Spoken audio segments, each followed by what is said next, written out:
What is going on, guys, and welcome back to another episode of Star Wars Galaxy of Heroes. And today we are on our second in-depth ship review where we are looking at the Slave One. So many of you guys asked to see this ship, and it's no wonder why. One of the more popular and most iconic ships in Star Wars, and very, very good, as we will find out in Star Wars Galaxy of Heroes. So feel free to let me know down below what you'd like for the next episode. Our first episode we did was on the Scimitar, so feel free to check that out. But let's get right into the Slave One and look at its history in the Star Wars universe. Now, the Slave One was a modified Fire Spray 31, which were originally used as patrol ships to guard prisons. The Slave One, however, was used by Jango Fett and was greatly modified during the Clone Wars. It was customized to have numerous weapons, which included things such as rotating twin blaster cannons,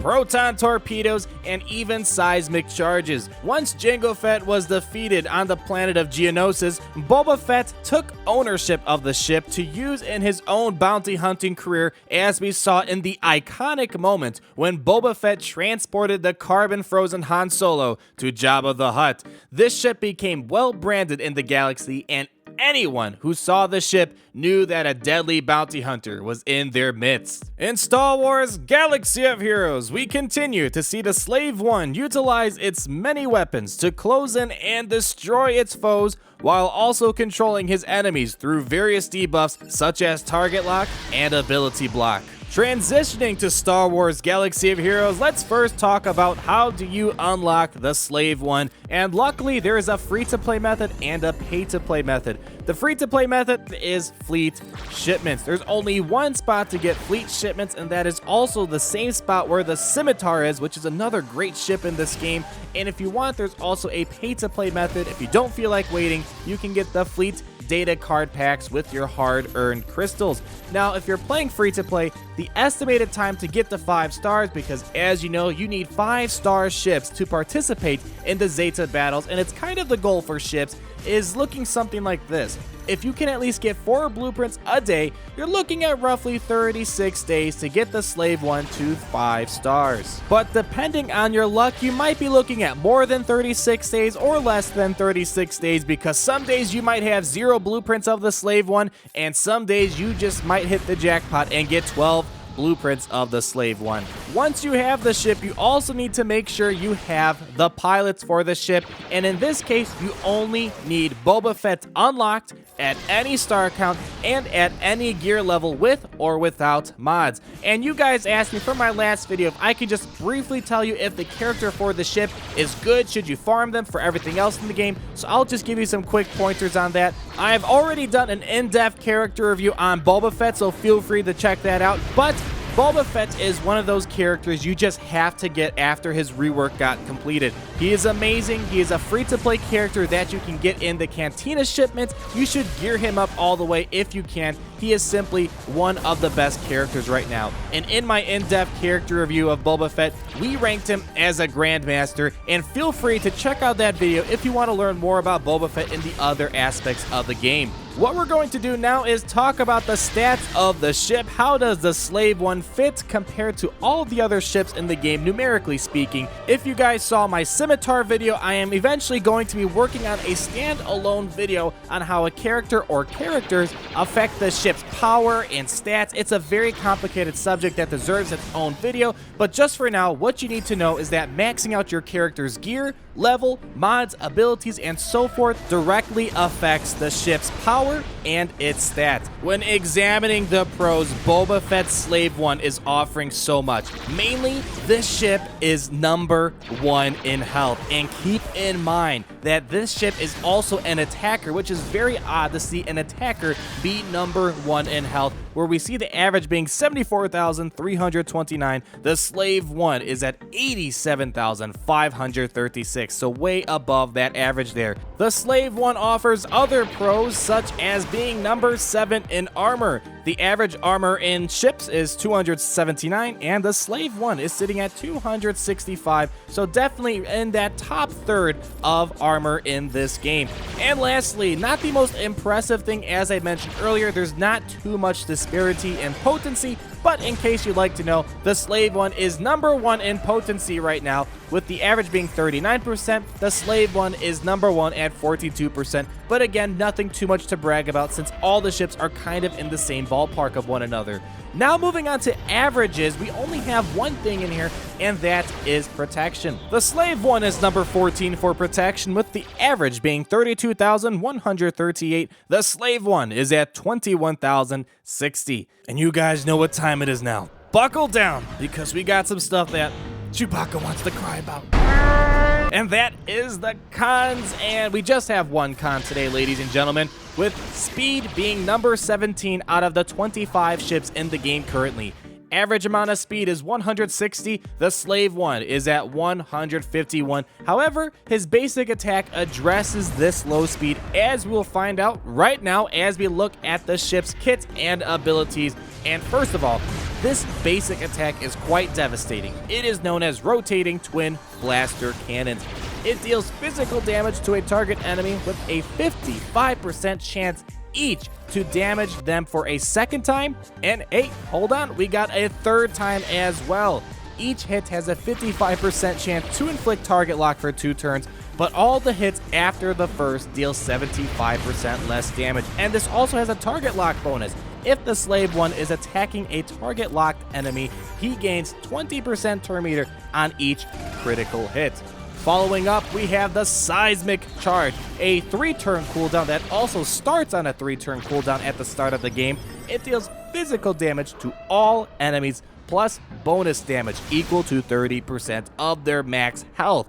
And also, this attack ignores armor and protection, so it is a big damage dealing attack, which is why it starts on a 3-turn cooldown and you cannot use it right away. And the last ability we have here, it's also an attack. Boba Fett's Slave one has no unique ability. It is known as Proton Torpedoes. Unlike Seismic Charge, this does not start on a cooldown, but it does have a 3-turn cooldown after you use it, and it deals physical damage to the target enemy you are looking at, plus all the target locked enemies on the field. And it inflicts ability block for 1 turn on all affected targets. So the target you're looking at, they'll for sure get ability block, assuming it's not resisted, and if there's anyone else on the field that has target lock, they are also attacked and they get ability blocks applied to them. So this ability is kind of following how the actual character Boba Fett plays with. Like Death from Above, this ship can also apply target lock to potentially a lot of enemies on the field.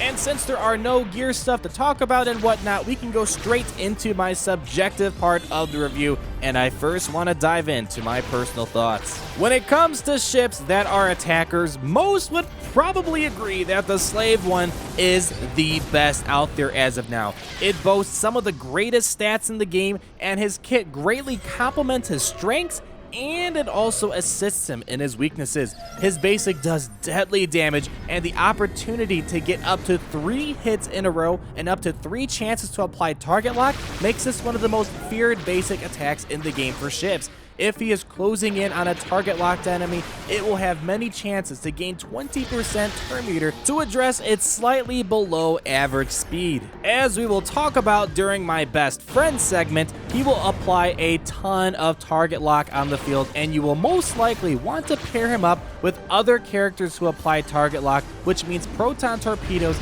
can be very deadly. I'll also mention this in the best friend segment, but using Admiral Akbar as the fleet commander is actually a very good idea, because he will call in many ships to attack outside of their turns, which means Boba Fett has opportunities to step in and do more damage, apply more target lock, get turn meter. You guys kind of get the drill of what I'm saying here. And then when you have all those target locked ships on the other side of the field, that just means Proton Torpedoes has many opportunities to apply ability block, and for ships that is really important because many ships hinge on using their special abilities, and putting ability block changes how the game will be played. And even on top of that ability block, it does massive damage. You're getting so much in the whole package there. And if the Slave One is standing around and it passes up 3 turns, the ability to drop a Seismic Charge to do massive damage on everyone is huge, especially when you're trapped behind a tank like Biggs Darklighter. It will do massive damage, and the ability to completely ignore armor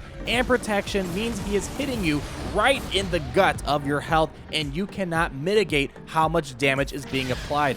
All this paired to the fact that he has high health means the Slave One is an attacker that will be able to take many punches before it's knocked down.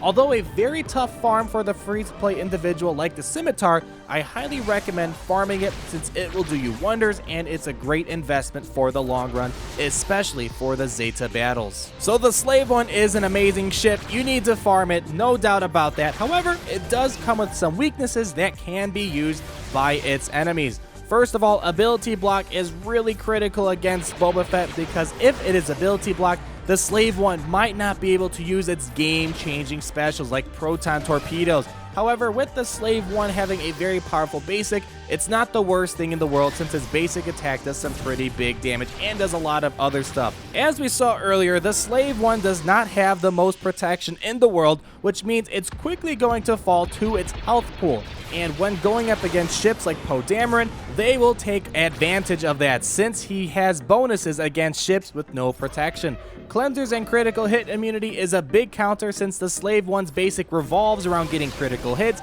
and applying lots of target lock, and ships that can gain or give retribution like the Scimitar is a problem because, as we talked about, the Slave One's basic can hit up to 3 times, and if you hit a ship that has retribution up to 3 times, that ship can counterattack 3 times, which can be very deadly to Boba Fett's Slave One. And the last thing I want to talk about is the best friends segment. Who is Boba Fett rolling down the block with? And pretty much anyone who can apply target lock or gain some sort of benefit from target lock, which is pretty much almost every ship in the game as of now. As I mentioned in my personal thoughts, Akbar's Fleet Commander is one of the best for Boba Fett, as well as any other target lock ship, because it will have many chances to attack out of turn and apply target lock. Also works with Fleet Commanders like Grand Moff Tarkin. Grand Moff Tarkin loves having ships on the enemy side that are target locked, so that does help out its cause, but Admiral Akbar is one of the best leaders for target lock ships.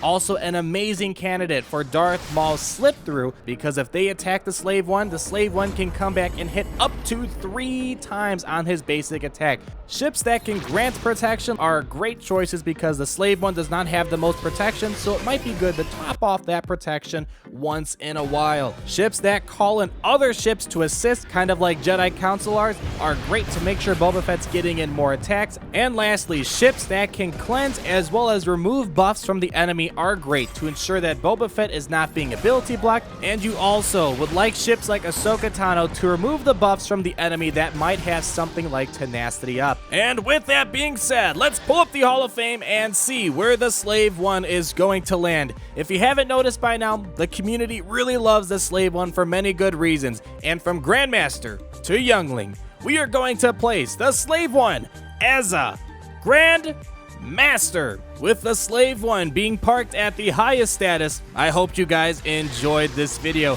and if you did enjoy this video, let me know down below what ship you would like to see reviewed next. Also, I have a Patreon page open if you guys would like to hang out with me privately on a monthly basis or have access to these in-depth materials, then feel free to check out my Patreon page. And as always, liking the video, commenting down below, and subscribing helps me out just as much, and thank you guys for supporting me all this way so far. And on that bombshell, you guys take care, and we will talk again soon. Peace out.